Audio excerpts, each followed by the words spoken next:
Boker Tov, Shabbat Shalom. Can I see a show of hands of who was not here last night? Thank you. We marked you as missing. And so you know that. You will have to do better on this session so that you compensate for yesterday.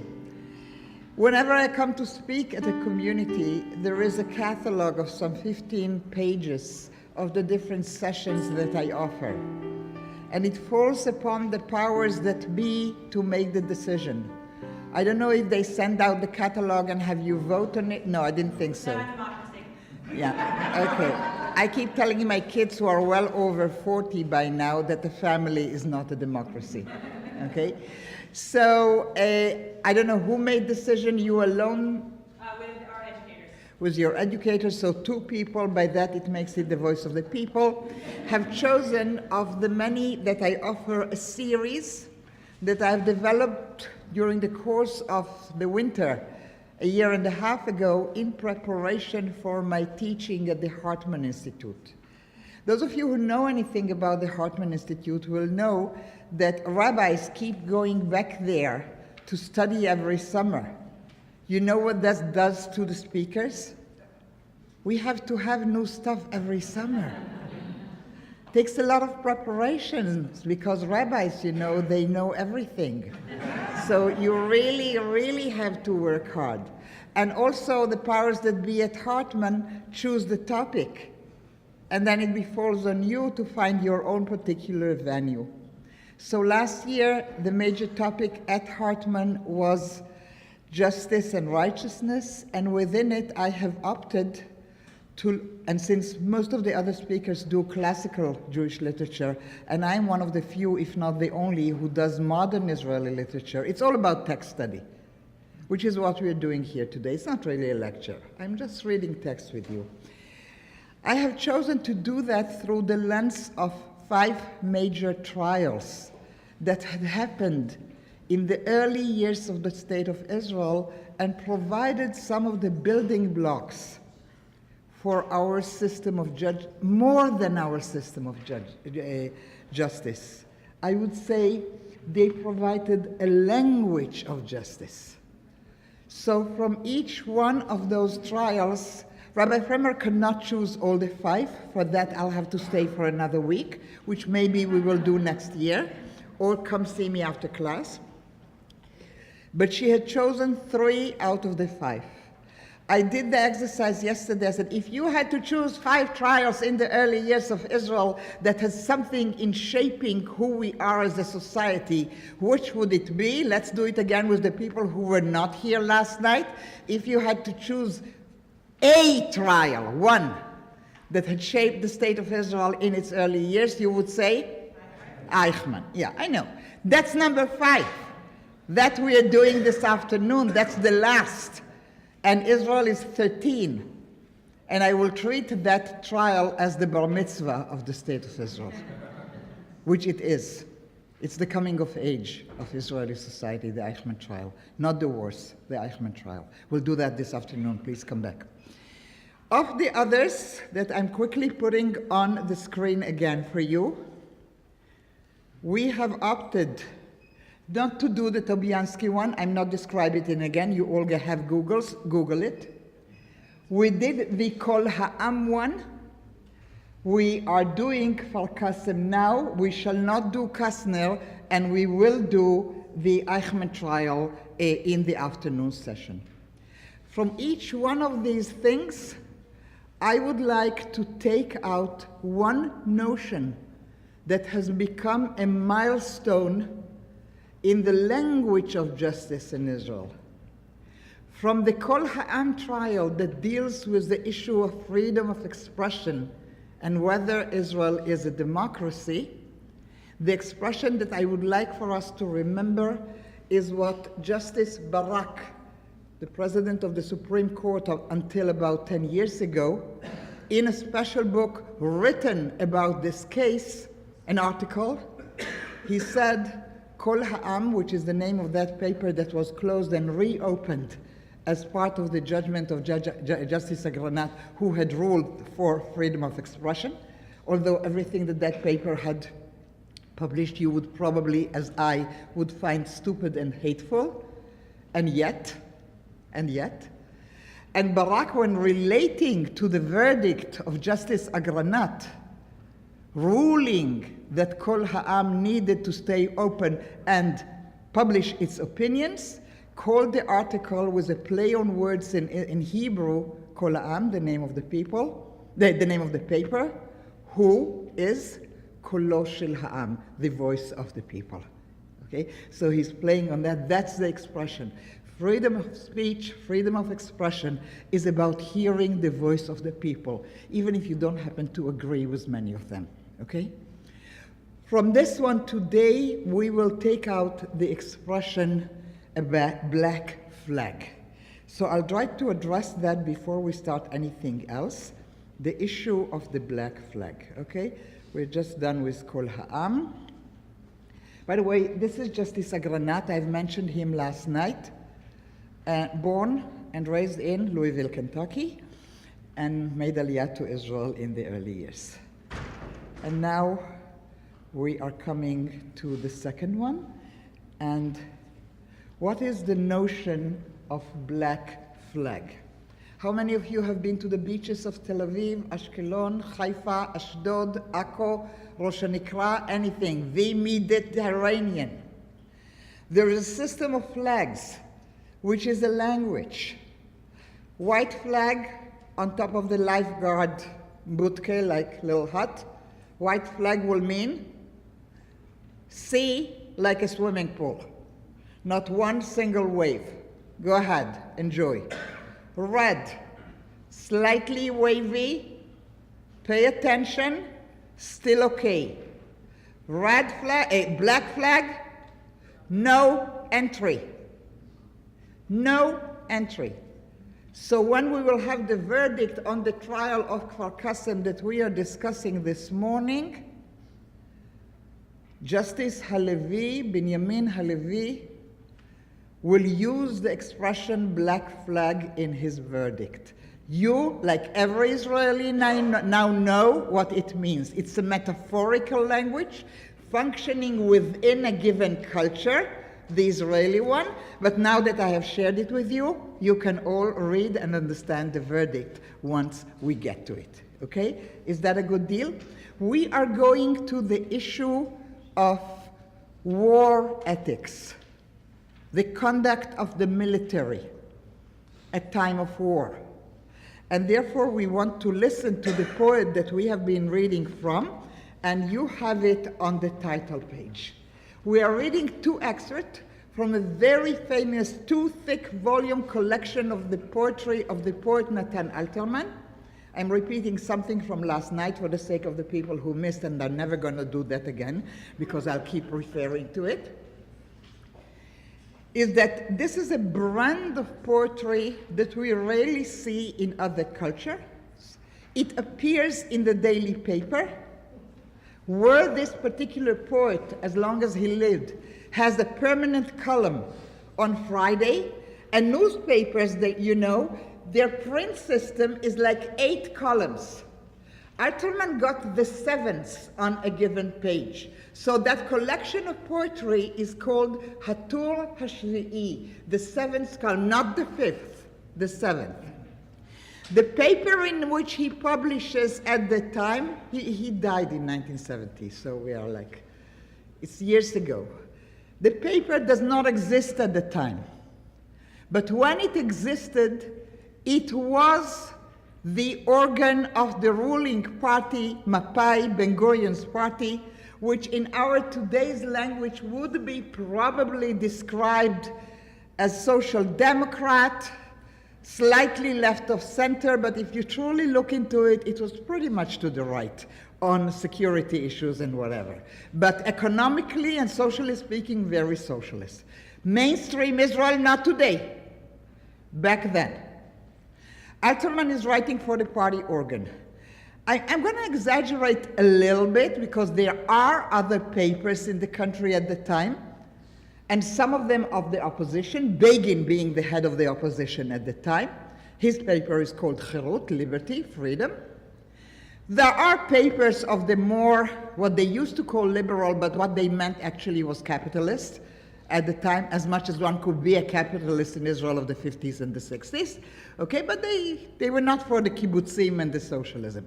All these papers exist, but nothing matches the place of the Val. It's not as strong as the Russian Pravda being the only one, but it's close enough. And if you love the Val, you allowed yourself, jokingly within the family to call it Pravda. But you didn't do it outside of the family, okay? Pravda was the main organ of the Communist Party in Russia. You don't really want to equate an Israeli paper to that, but in the family you can allow yourself, right? So this is family, you don't tell the others. Alterman is writing in that, so you would assume that he is the party's voice, the government's voice, Ben-Gurion voice. Well, he is not. He is using that particular role that is given sometimes to the court gesture to be within and yet speak of the other voice. That's Alterman, okay? So I'd like you to imagine yourself now, it's not Shabbat, it's Friday morning, because this is when the seventh column appear every week. It's going to be your Shabbat paper, because Israel does not have papers published on the Saturday. It's the Sabbath. Your Shabbos paper comes on Friday. You work on Friday in Israel of the 50s and the 60s, all up till about 20 years ago. You worked on Friday. Nowadays you don't. But still you get up early in the morning, wouldn't you? Get your coffee running, go to the door, pick up your davar, and settle down to read. I want you to have that at the back of your mind as we are doing this, because the way these words come to you is not like as it was introduced, this is the IDF. No. It's in every home in Tel Aviv and Haifa and Beersheba and Yerushalayim if you're not ultra-Orthodox. Then you don't read Davar. I was raised in a Davar home, okay? And I got Davar Le'Iladim, Davar for children, every week. So I really come from that family. When something bad happens in the behavior of the military,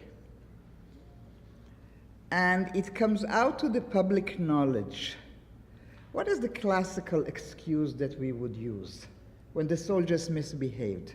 Shot a civilian. Shot. It's an emergency! It's wartime! So if you opened your Davar yesterday morning, and an excerpt in the Alterman poem of the week would say, look at the cover page of your text. You were not created in peace but in steel. But when a judge rises to judge, war laws are also laws. He's talking to the Israeli citizen. Don't give me that crap about wartime. This country was not created in peacetime. This country is all about war and steel all the time. And therefore, that excuse we do not have the freedom to use. This is who we are. And within that, war laws are also laws. So, are you starting to suspect something? Would you be, I wonder what happened? Will you pick up the phone because you're so well connected to that colonel who lives on the other street and with whom you went to high school? And say, Moshe, what is this thing that Alterman is writing about? Did anything happen? Okay? Because Israel is really like a family, and everybody knows anybody and everybody in the military and in the party and whatever. So this is a time when something cannot be said clearly, yet everybody senses that something went wrong. Okay? The next argument, if somebody, God forbid, should criticize the army, be the American one during Vietnam or the Israeli one any given day of the year. If you criticize the military, what would be the normal counter critique? You're hurting morale. You are hurting the honor and the dignity and the life of our soldiers, because if they are allowed to be criticized, so in those very same days we will see an excerpt by Alterman that said, furthermore, it is not worthwhile to fear the damage to morale. Don't be so concerned about the damage to morale, will you? For a morale that sees danger in a ruling that admonishes obvious war crimes is a morale that is already incurably damaged. Don't go ahead and defend everything that the army does, even if there was a ruling that said that they have committed war crimes. Protecting that is protecting a morality that is already damaged. Bring it to the light. So that's in the air already. That's in the air already, and we all know, and some of us who are well connected will start picking up phones and trying to figure out what is Alterman not able to say. You are getting a sense of censorship. You're getting a sense of maybe a gag order. Something went wrong. It's wartime. So let me now place you in time and space. I'm not going to do all this. This is from when we do the 3-hour session. The first thing, it's now. The first thing, two more sentences, just stand by me. The first thing, I need to bring you to the year 1956. It's October. The date is important, the year is important. You know why? Of which war? You're right, but which war? 56, which war? How do we call it? I can't hear you. Suez War. Suez War? How American. Did you know it was the Sinai campaign? Did you get that?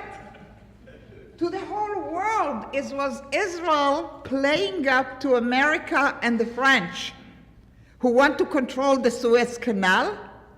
They're going to bomb it from the air, and we are going to provide the soldiers on the ground to get all the way to the Suez Canal for the glory of Israel, or for helping what the communists will call the colonialist whatever.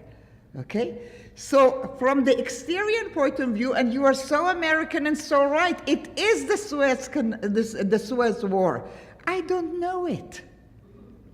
For us, it's the Sinai campaign, and its purpose, as a 10-year-old at the time, through Israeli poetry and song, what's the goal of the war?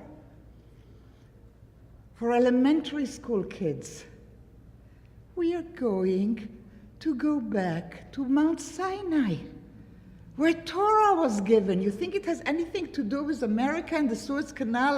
Nah! We are going back to Har Sinai, to where Torah was given. So what I'd like for us to listen is to two songs of the time. One of them is the song of the Border Patrol that is created at the time, because Israel's borders need to be defended. And since we have a song about everything, and about every single unit in the army, we do. Honest to God, we do. If I didn't have the worst singing ability in the world, I would sing them to you. But I sometimes bring them. So this is the song of the new unit of the Border Patrol, because there are lots of infiltrators from those people, mainly the Palestinians, that we have let go, kicked out, whatever language you want, wherever your politics are, or their leadership told them to leave, but they are infiltrating. By this time, it's not as innocent as to be yesterday. They are already creating some attacks, and we send Arik Sharon and his buddies across the border for punishment. So it's a bad time. So we create the Border Patrol. I need you to know, I was born in 46. I'm 10. I love the song of the Border Patrols. This is my Israel. We were victims at the Holocaust, no more. So let's listen to the Borders Patrol song so that you get the atmosphere of the time.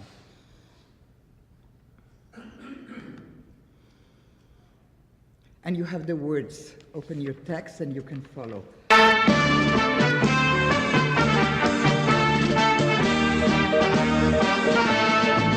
הכפר ישן, הרים צופים מנגד, וחרם הזיתים מחשיף סודות.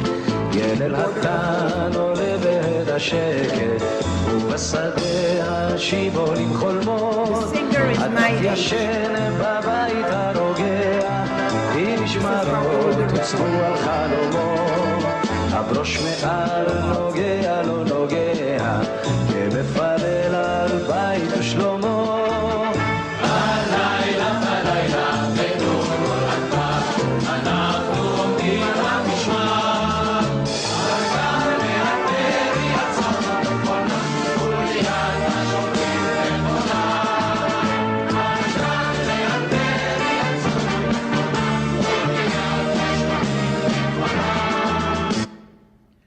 At the end of October, to you, the Suez Canal, to me, the Sinai campaign is starting.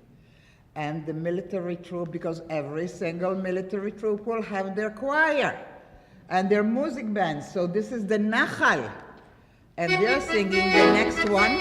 Turn your pages. לא אגדה רעי, לא אגדה רעי, ולא חלום עובר. הנה מול הר סיני, הנה מול הר סיני, הסנה בוער. והוא לוהב בשיר, בפי גדודי בנים, בשערי העיר, ביד השלשונים. בוא שלהבת יא עיני הנערים, בוא שלהבת יא ברעום המנועים, עוד יסופר, על זה היום יפי, ושוב העם אל המזיתן. Thank you. A few minutes ago, I asked you to have your black coffee, probably a cigarette still in 56, and read your morning paper and wonder about Natan Alterman. This time I'm taking you to any Shabbat in Israel of the time. Thank you, Dara. We have the one radio program, just one. Everybody listens to the same. The year is 56. We do not have television in Israel. I'm not even sure you already had it in 56.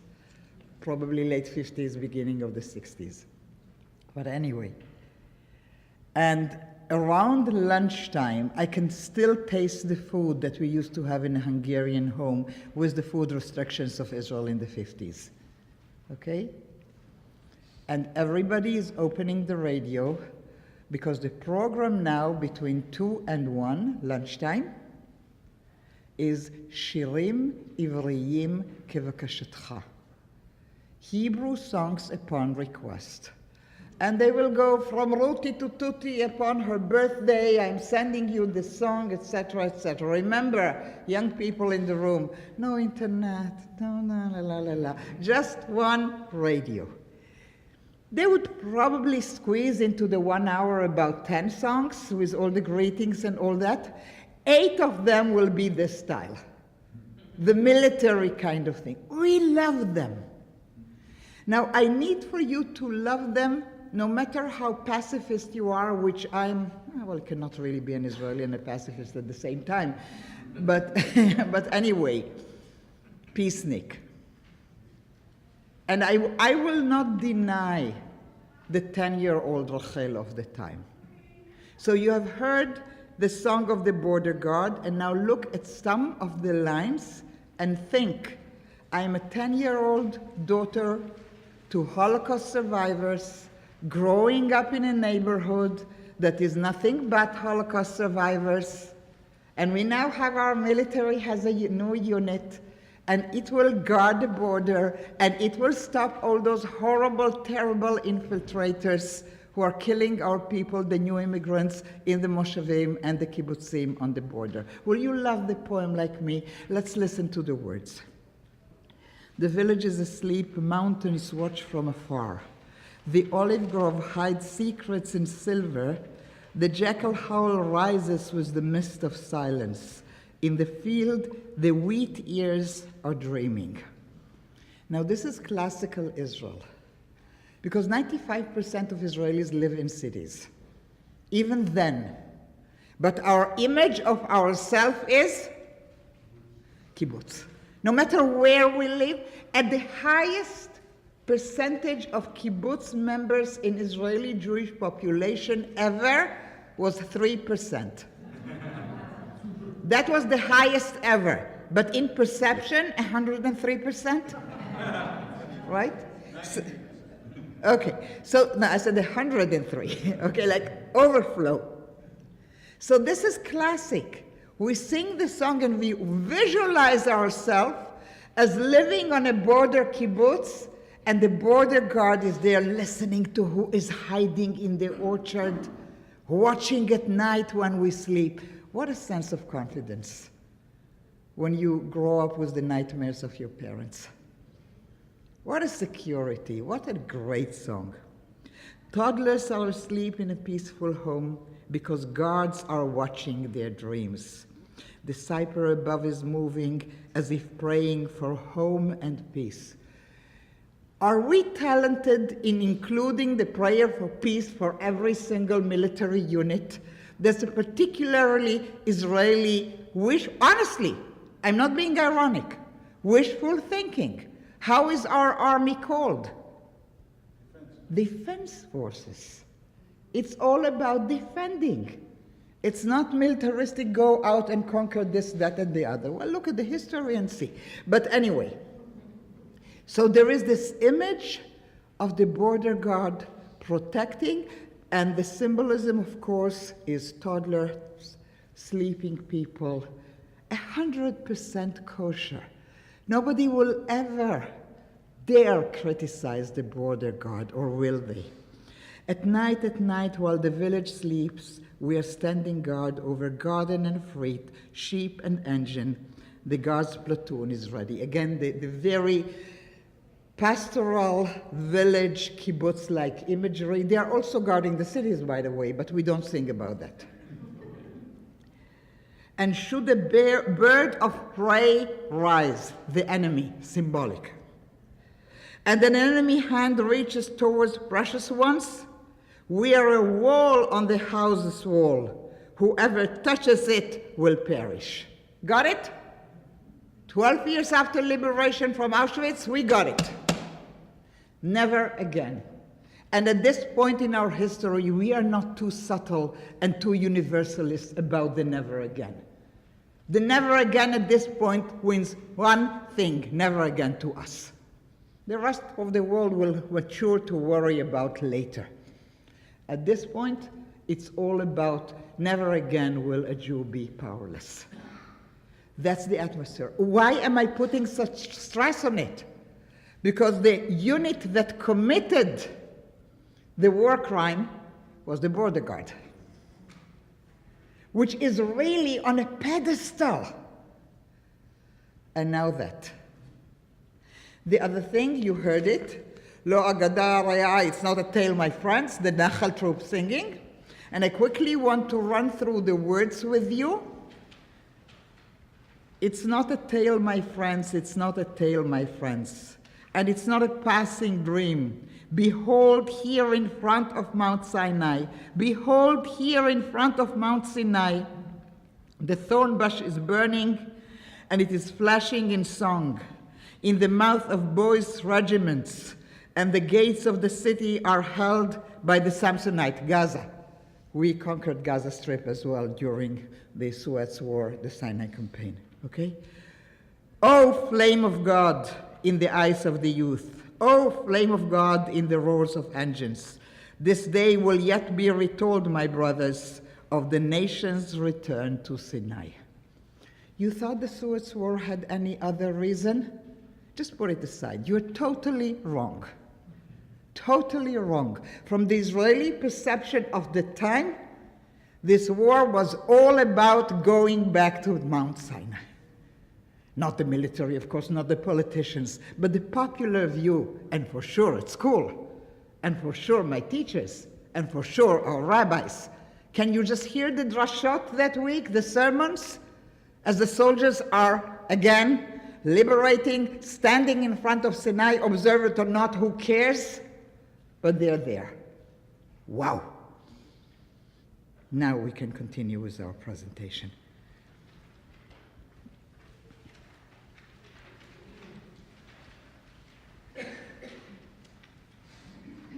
I'll explain the expression Allah Yarahmah. On October 29, 1956, the Sinai campaign, I'm using the Israeli term, starts. A curfew order in the Triangle Arab villages. I'd like you to visualize the map of Israel. You said yourself the Suez War is taking place in the south, all the way towards Egypt and the Suez Canal.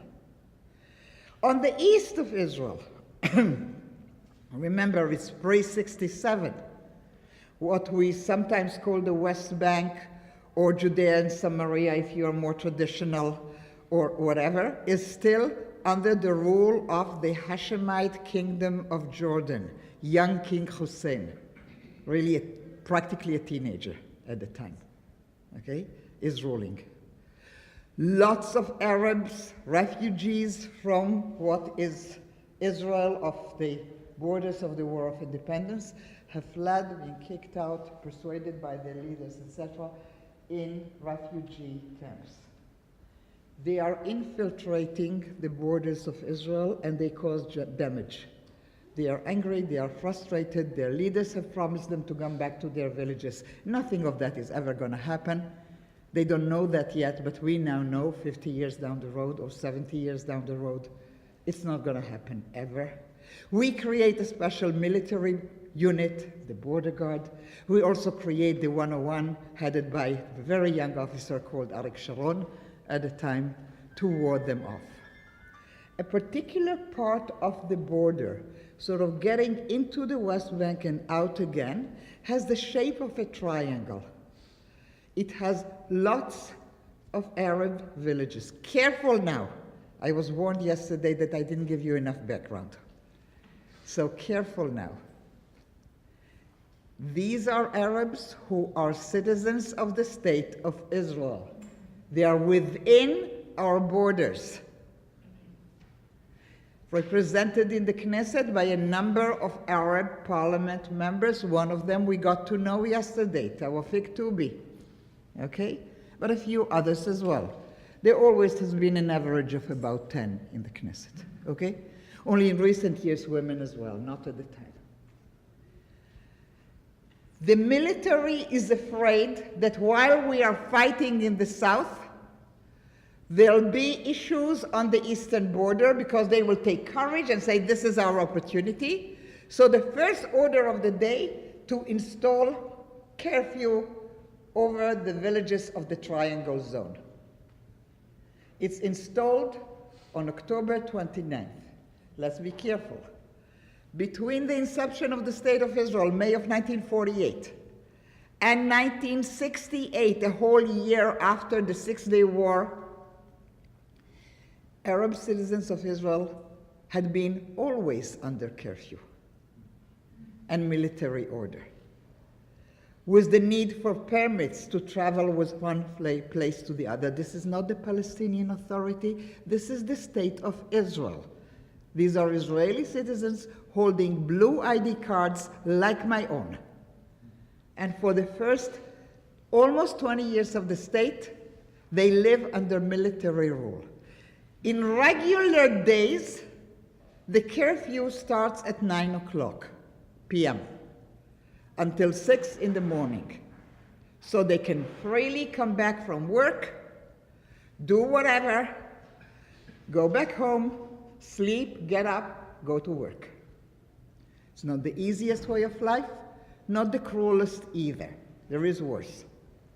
That particular day, the curfew will be changed and it will start at 5 o'clock p.m. When is the order sent out to these 6 villages in the Triangle Zone? At what time? 4:30. Do they have Twitter, internet, television, radio in those villages? No. It will have to be word of mouth. Okay? In 5 out of the 6 villages, the local officers of the border guard will exercise logic. Most of the workers are coming back at around 5 o'clock. They are mainly women working in the fields. We will let them come home, tell them that the curfew was moved earlier, and ask them to remain at home. In one village, the notorious ever-seen Kfar Qasim, Kafir Qasim, Kafir in Arabic village, okay? The local person in charge goes to the officer and says, "Sir, it's already 20 to 5. We will never reach them. They are coming in at around 5 o'clock. What shall we do?" And the answer of the officer is, "Allah yarahmu." May God have mercy on their souls. Actually, it's a grammatical mistake in Arabic because Allah yarahmu is singular and he was talking about the many. Anybody on the street after the curfew order will be shot.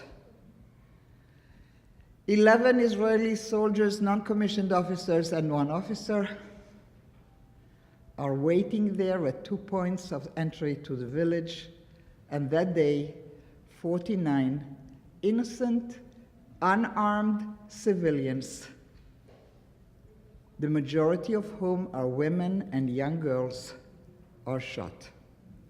If you look it up on Wikipedia, on the Hebrew version, it will say 47. If you look up the English or the Arabic version, you will find 49. So that means that Israel admits to 47, while the Palestinians and the rest of the world will continue counting 49. Why does Rachel Korazim, the Israeli, say 49? Because the two that my country had not found it in its heart to include was the fact that one of the killed women was pregnant, and they are counting the baby, and so do I. And the other is that a father, an elderly man, who heard that his son was shot, had a cardiac arrest and died. I count him too. Israeli official count does not count them. The shock is tremendous, and now the question is, what will happen? The army realizes, this is the end of October, Sinai campaign is going on, that something terrible had happened, and they close off the village. Nobody shall leave, nobody shall come in. Ben-Gurion immediately installs a gag order. Nobody is to talk about it. But this is Israel. You know the who knows the that and the that. And rumors start filtering out.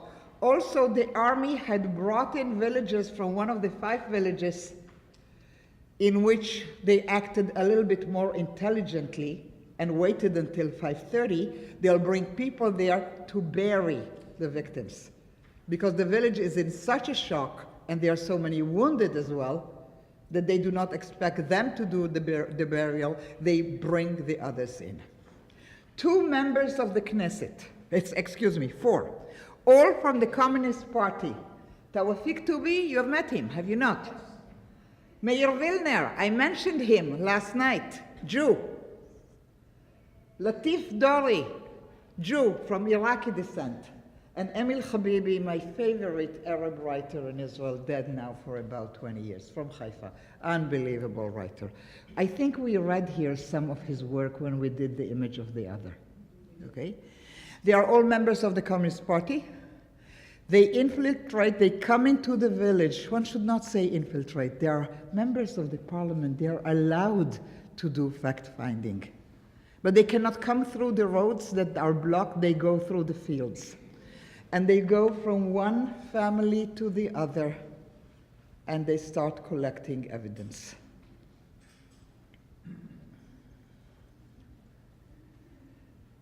On the 13th of November, 2 weeks exactly afterwards, Esther Wilenska, wife of Vilner, is the female form of the same name, also from the Communist Party, mentions Kfar Qasim in the Knesset. She dares go on the podium and say, we need some clarifications about what had happened in Kfar Qasim. She is shut down immediately and not allowed to continue.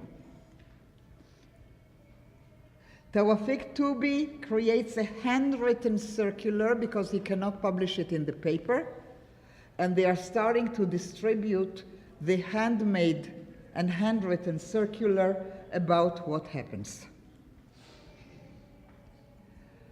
On almost 3 weeks later, on December the 7th, 1956, nothing yet officially published.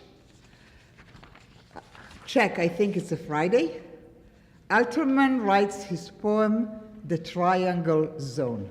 Remember, the censorship order is still there. There is a gag order. One is not to speak about Kfar Qasim. Alterman will have to obey the order and not give us any fact, and yet he will write. While this is Israel, like half of Israel knows something already, but not official. I need to make a personal remark, just for the record. If I can trace back the time in my life when my total assurance that my country could never be wrong, the first crack is when the news will come out. Like, we could do that? By the way, next to the 11 soldiers who committed this act, there were 4 who refused the orders. 3 of them were Holocaust survivors. We need to know that. 4 soldiers did not shoot. They disobeyed the order. 3 of them had been Holocaust survivors, child survivors, who grew up 10 years later to serve in the military. Yeah? Among those who obeyed the order, how many of those were Holocaust? I don't know. I never saw that kind of evidence. But there is a very well-known newspaper article that discusses that in the 90s. I can look it up, and I will, I promise you. Okay. Yeah? Were they, what were the penalties for disobedience? Hang on.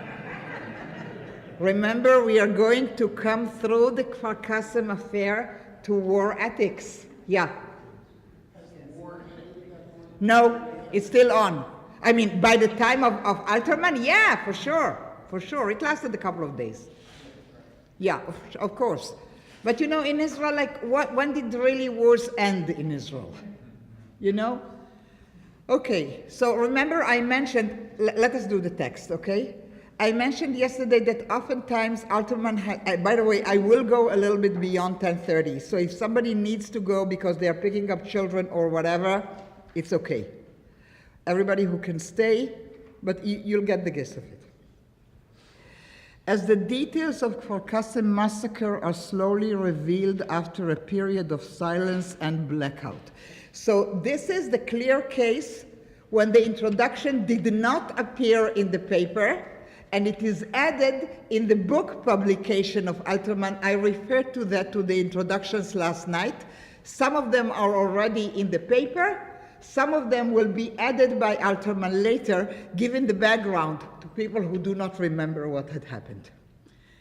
When you slowly realize the details of the horrible deed, no details. He's talking about the details of the horrible deed, but it's tongue-in-cheek, because he cannot give us any details. When its darkness and size appear stark naked as a monument, you compare it to the government announcement about injured, an announcement so blurry and pale-like. The only thing that was said in the Knesset that there was an incident and there were people injured. Alterman is not buying.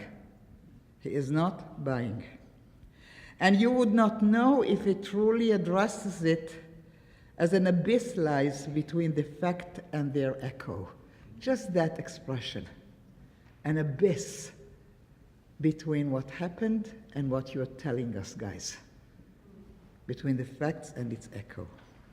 After you slowly realize the details of that horrible deed, details no hand is raised to tell in writing, not only because of the censorship order. I cannot tell you what happened there, not only because of the censorship order. You know, there is nothing else to write about. No essay, no story or song. For the Hebrew refuses to skip over an infamous deed committed in Israel. That is the character of this language. That is its nature. Now, this is a deep cultural / Jewish remark. Because there will people who will tell Alterman, nothing else happened this week that you need to write about that messy thing? And he will say, there is nothing else to write about. The Hebrew language, the language of Torah, the language of Rashi, the language of Mishnah, cannot write about anything else. That's the nature of the language. It will describe in the Bible when a king misbehaves. It will describe where Moses misbehaves. It will describe adultery. It will describe anything and its punishment. That's the language that I speak, ladies and gentlemen, and therefore I'm not writing about anything else. They say a trial will be held, end of story. The law will judge and rule its verdict. Yeah? And that's enough for you? They say, let us leave it for the legal process. It is not enough? No. It is not all there is. The law is ABC, Aleph Bet. A first axiom. It is inconceivable that the crime will not awaken the law. But even before the court, this chapter is missing a great principle. And the Hebrew word for principle, ikar. You have a synagogue called that in this city. It's like the core of the matter. That's the ikar.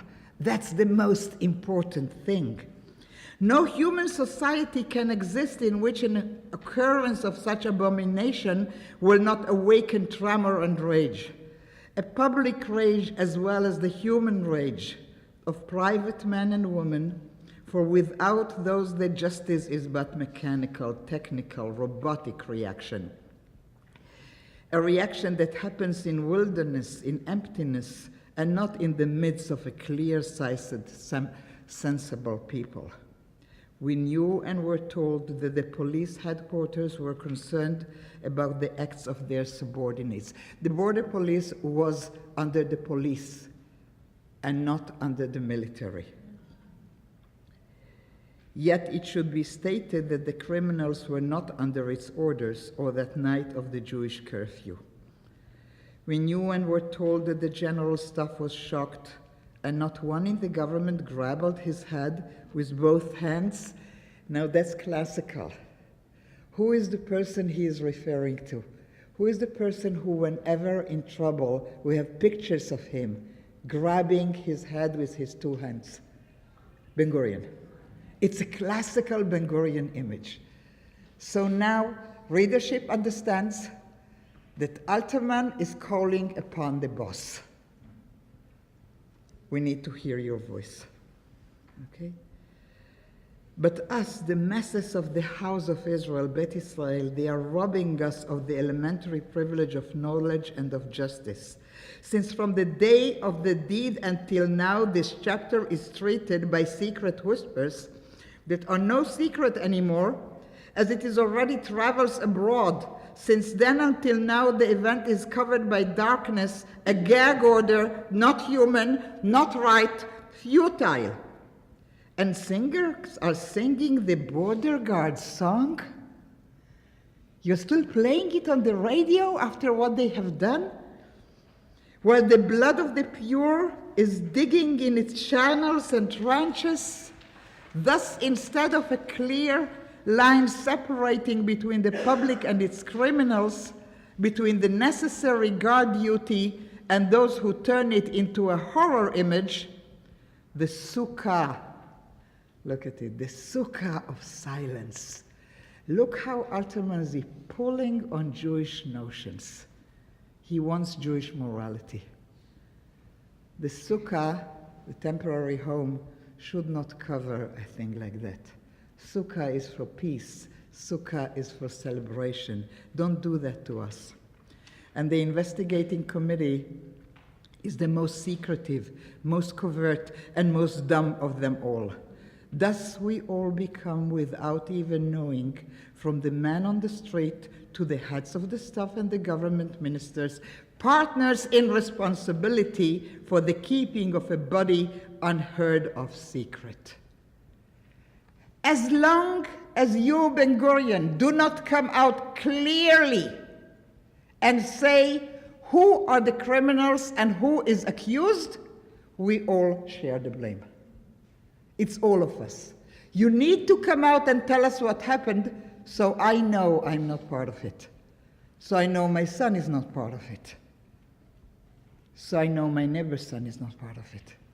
Because the blame lies on everybody.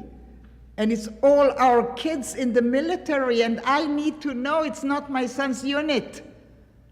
I need to know that I raised him better, that he should not obey an order like this. And until Ben Gurion tells us which unit, we are all in this business. So it turns out that the people who intends to be a light unto the nations does not even show the slightest excitement about the horror done at the hand of policemen guarding its border. It is a matter for the court, no more. There is no human society nor a conscious public that will not rebel at such a case and will not ask, without the need for ethic preachers. It's a natural question. How did it happen? How was it possible for it to happen? And how and what needs to be done so it does not happen tomorrow? There is no human society that will not be horrified by such a nightmarish event. It must at least make the seats of inspectors and commanders, direct and indirect, tremble a bit. It must shake embedded notions. It must alarm instructors and waken the soul-searching and responsibility, and all that regardless of the punishments of the heads of the evildoers of the forbidden deeds. Pay attention to Alterman, because the verdict at the trial that will be the first block in building the code of ethics of the IDF, coming of that, is a response to Alterman's call. It's not just dealing with what happened and punishing the ill-doers. It's trying to prevent it in the future. How do we need to train commanders? How do we need to change the work of instructors so it never, ever happens again? And now the Alterman cynicism at the end, and the reason for which I let you listen to the second song about facing the Mount of Sinai, going back there. Therefore, not only do we not need to keep these things secret, not only should we not lock the doors of justice over this crime and discuss it covertly and with hushed voices. Justice should exceed its frameworks, as this should be discussed in full daylight. From the temporary elements to the permanent ones, punish them now and worry about the future. Deal with the temporary, with what happened, and create the framework for the permanent, for the future. Only this way will it be made clear that the people is not guilty. True, it all happened on the verge of a war, on the threshold of great acts and storms. But if there is any meaning in weighing of circumstances, like a prosecutor raising his voice at ill-doings, it was on the threshold of battles, true, but at the end of that battle's front, at its southern end, loom the peaks of the Mount of the Ten Commandments. War? Going back to Mount Sinai? You're telling me that? Well, that was the mountain of the 10 Commandments, for God's sake. How can we have these double standards? Ladies and gentlemen, I need about 10 minutes more. A, we started later, and B, I'll need a few minutes more. Whoever needs to leave, it's now 10:30. You are more than welcome to do it. Don't feel awkward. The Yaakov families they're going to be starting in 10 minutes. You have a couple of extra padded minutes for yourself. What is the reaction to Alterman's poem saying, no more gag order, out of the open? It's not only about the trial, it's about the conduct of a whole nation.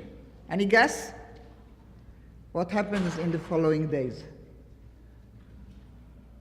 Ben-Gurion goes, oh yeah, 7th of December, Friday, poem. Middle of the following week, Ben-Gurion goes in front of the Knesset and tells everybody what had happened. That is the power of a poet at that time. That is the power of a society and the leadership who will keep the job of this poet. He is not fired by Ben-Gurion. He doesn't lose his job in the party organ. Ben-Gurion read the article, understands the sentiment of the people, makes a decision, goes to the Knesset, and says what had happened. The newspaper Ha'olam Hazeh, very radical left wing at the time, it always dealt with two major topics, sex and political scandals. And it sold like you wouldn't believe. I managed to buy it used to go for a few agorot at the time. It took me about 40 shekel, $10 to buy a copy, but you could still buy, and I have it at home. Okay, Kfar Qasim trial in 57, January. So it takes a couple of months. It doesn't take too long. The Kfar Qasim verdict, officers found guilty, and they get to between 7 to 17 years in prison. Remember that very well, because the 17th of October 58, with the verdict by Natan Alterman, he will publish another poem, of which I'd like to read a few lines with you. And then the last result. December of 1959, all Kfar Qasim prisoners were pardoned. None of them served more than that. Now, the guy with the may God have mercy on their souls, the guy who gave the order, was found guilty and fined. What was the fine? What was the fine? Turn your pages. The fine was 1 agora. The fine was 1 agora, 1 cent, a mockery. He will later become the officer in charge of security in the nuclear plant in Dimona that we never had. You know that one? How would you express your disgust at that? Turn your pages one more. I need you to look at the picture.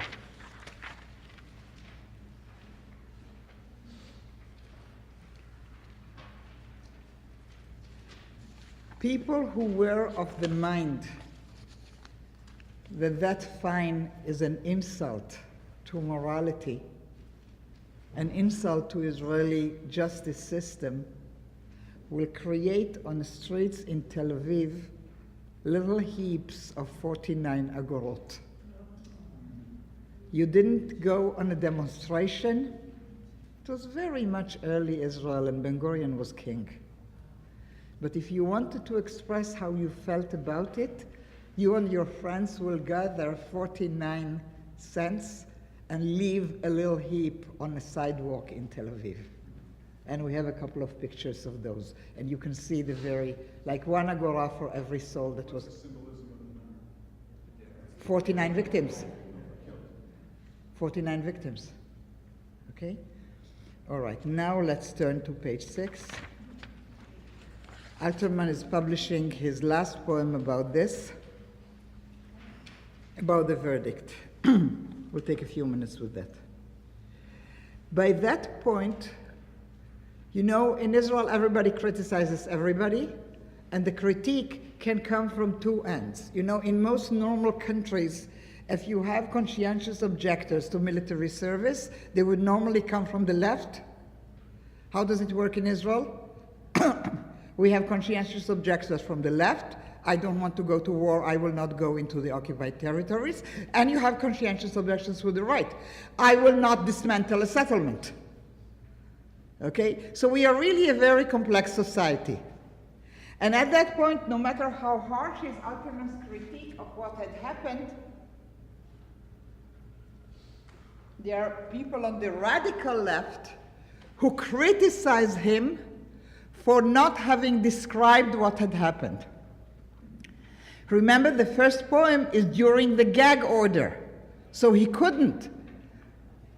Critiques never bother with facts, so they criticize Alterman for not having told us in his poetry, in you know, Friday morning coffee cigarette kind of thing, what had happened. And you can feel from the lines that begin this poem how angry he is with people who absolutely need the graphic, gory details. So listen just to the rhythm. And then the truck came, and out of it forced down and made to stand at attention and slayed. You want details? Bevakasha. These are the details. And you can see in this, it's almost like a staccato music. Came down, made to stand to order, slayed. 3 verbs, one after the other. Alterman, like oftentimes Stephanie asks in Holocaust education, will refuse to satisfy that pornographic wish for the gory details. They need to know exactly how they were gassed. We are not going there. They were human beings. They were brought in a truck, they came back from work, made to stand to order, and slayed. By the way, what happened, and you can see it in this drawing, the older women tried to protect the younger ones, their daughters, so they created a circle, didn't help. And in Palestinian lore, this image, Palestinian artists, Arab artists, citizens of the state of Israel, they call it the women's dance, because they created a circle around the younger ones, which unfortunately did not help. Was the fire order a flock of pleading women with maidens? And we repeat, this is not in order to cloud the sense. On the contrary, in order to scatter fog and darkness. Simple, so we take it to heart. What is this really all about? With all the importance of due respect to testimonies of good conduct and those of loyal service and character witnesses. Can you see what happened at the trial? There was witness after witness who will tell us how great this young man was and how heroic in the battles of the War of Independence or who knows what, and how we needed to take it into consideration and to be a little bit concerned and considerate of the circumstances, etc. So Alterman says, what is more important? Those slain women and maiden, or all the beautiful characteristics of the people who did it? So that we can simply pay attention to what actually happened. In this delicate matter about which we are chatting, 2 years had gone by until the wall of defense and procedures, until it became clear that it is possible to call this a murder. Almost 2 years with appeals and whatever of legal lingo, until we finally could come out and call this by its name. This was murder. And many are those who wrinkled their brows deeply with cloud-covered worried gravity, and they say, this is a well-reasoned verdict forces us to notice a very dangerous point. It calls for a discussion of an important question, such as what is the principle that maintains the level of a soldier's obedience to an order, as well as the definition of discipline. Hallelujah. The Kfar Qasim trial brings to the surface the question of obedience. A soldier gets an order from a commanding officer. What's his or her duty? Obey the order. Otherwise, how do we maintain discipline in the military? If every soldier will start debating Talmudically if he should or should not obey the order. This is not how armies are run, you know. We are very young, only 10 years. You don't know how this stuff is done. But this is how it's done. But now I want you to pay attention. I'm almost done. 3 minutes. We're not finishing to read the poem. In Israeli society of 56, how and what would be the reaction for somebody pleading, all I did was obey orders? Oy, oy, oy! Oy, oy, oy! This is 56. We cannot swallow this. What do you mean a Jewish soldier is saying like those guys in Nuremberg? I only obeyed orders. So therefore, we turn our eyes not to you will read the poem on your own, and go to page 9, because I really want to finish this with the most important thing. In 1957, the Israeli legal system established the concept of a blatantly illegal order. Justice Halevi, a civilian judge drafted to the military to preside over this court, because it was a court-martial, it was a military court. But Justice Halevi is a civilian drafted into the military. And he says the following: and when an order must not be followed, the concept is explained in 1957 by the infamous Kfar Qasim massacre ruling. The Kfar Qasim trial considered for the first time the issue of when Israeli security personnel are required to disobey legal orders. The judges decided that soldiers do not have the obligation to examine each and every order in detail as to its legality, nor were they entitled to disobey orders merely on a subjective feeling that they might be illegal. On the other hand, some orders were manifestly illegal, and these must be disobeyed. Judge Benjamin Halevi's words, still much quoted today, were that distinguishing mark of a manifestly illegal order is that above such an order should fly like a black flag and a warning saying prohibited. Remember, we started with that. Now I leave you with a question. The year is 1988. My oldest son, Ori, born in 17, now 46, father of 4, is at the beginning of his military service. He finished basic training. It's now comes home for Shabbos. And Sunday, his unit is going to start their stint in Gaza, controlling. He waits until his sister goes to sleep, to bed. And then he says, Mom, you're my mother. You raised me with all your fine principles and Holocaust education and all that. I now need a clear instruction from you. What is it that you expect me to do when I get an order to shoot at civilians in Gaza? And I will do whatever you tell me. And hopefully, if I am court-martialed and in prison, nothing beyond that happens, you will come visit me. What do you answer to that? By the way, the Army Education Corps deals with every single soldier, goes through the instruction of how to discern an illegal order. They should know how to do it, and therefore it becomes very, very of these days when an Israeli soldier shoots a wounded terrorist. They're not to do that. He didn't receive an order, by the way. But what do you do as a parent when they ask you? You want to know what I did, huh? I know you do. I'm not proud of the first part of my answer, but I want to be honest with you and transparent. Straight from wherever it is that mother's answers come, I said, do whatever it takes and come home safely. I said that. And then we spent 3 hours trying to give him some clear marks. It worked. Thank you very much. Shabbat Shalom.